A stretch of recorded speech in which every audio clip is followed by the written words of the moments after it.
Trading psychology vs trading method. It is said that trading is 90% psychological and 10% methodological. Does this then imply that regardless of trading method, a trader that has control over their emotional issues will thus be a profitable trader, or will it be impossible to ever control emotions without the proficient implementation of method? The trading method viewpoint will suggest that not only are these statistics not the case, trading psychology does not exist. Trading method will be the determinant of profitability, and this will be done through 1. The ability to understand the method's inherent strengths and weaknesses, 2. The ability to maximize these strengths and minimize the weaknesses. The trading method viewpoint. Trading psychology has become so widely discussed and promoted through books and consultants that it has become a very convenient rationalization and excuse for losing. Why take the responsibility for a lack of work ethic and trading without any concept of plan, an honest assessment which would be a hit on the trader's self-esteem when you can just blame it on trading psychology instead? Trading psychology is something that a trader creates from existing personality traits that are not initially related to trading, but surface from trading without method understanding. The outcome of course is fear, but wouldn't this be the case when doing anything that was perceived as dangerous, and which was being done without the necessary understanding and skills? Trading, with its inherent characteristic of accepting financial risk while participating in unknown outcomes, is certainly dangerous, and thus the more preparation and understanding that is needed. Trading scenario.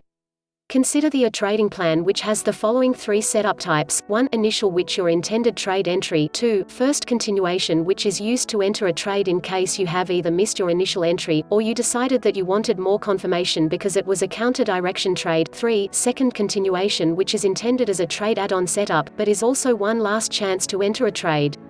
You get an initial sell setup that triggers, but you do not take the trade equals trade 1. The trade breaks cleanly and goes to what would have resulted in a partial profit, and then before price goes down further, it retraces back to the area where the sell was done. This price holds so the swing remains short, and from this hold of what is now resistance, you get the trigger of your first continuation setup, but you don't take this trade either equals trade 2. YWASNT the trade taken? You decide that after missing the initial entry that you have missed the trade. Your emotions and biases tell you that the move has gone too far.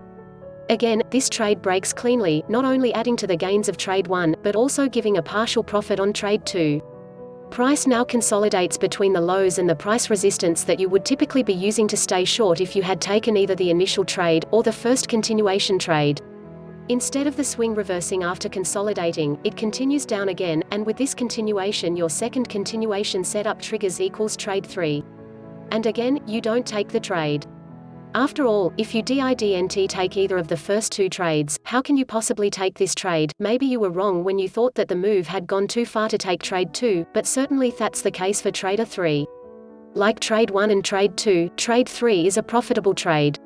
This swing has really turned into a great directional move, with each break holding on weak retests, a textbook example of the strengths of your trading method, but you have never entered a trade. You are going nuts. You are getting into this damn swing, you just can't take it anymore. Another retrace holds as a lower high.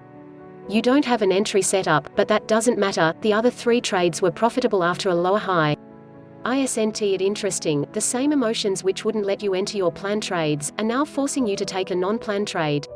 Instead of your trade going to a lower low and to a profit, it instead goes to a higher low and then reverses into an initial buy. Bad just got worse, you also don't exit when the swing goes into buy. After what you went through to finally get into the trade, you have to try and make it work, and after all the trend is down, right? Trader A uses this initial buy to exit their profitable sell and sell add-on. They decide that they want more confirmation of swing reverse before trading the counter direction. A first continuation setup triggers and they go long, the swing has reversed, and this trade reaches its first profit target. Trader B finally gives up and exits their short, although with a 2-point loss instead of the intended 1 point, and without any consideration of taking their next planned trade, the first continuation buy. This trader is done for the day, but at least they were right all along. The swing had gone too far to enter, and their fears had been warranted. This was a losing trade that they should not enter. Is this a trading method or trading psychology issue?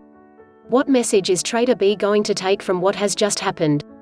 Will they take the attitude that they should not be blamed, they just can't trade because of trading psychology? Or will they acknowledge that the method did win, that the resulting loss was not a method trade, and even if it was, the loss would have been offset by the prior winners?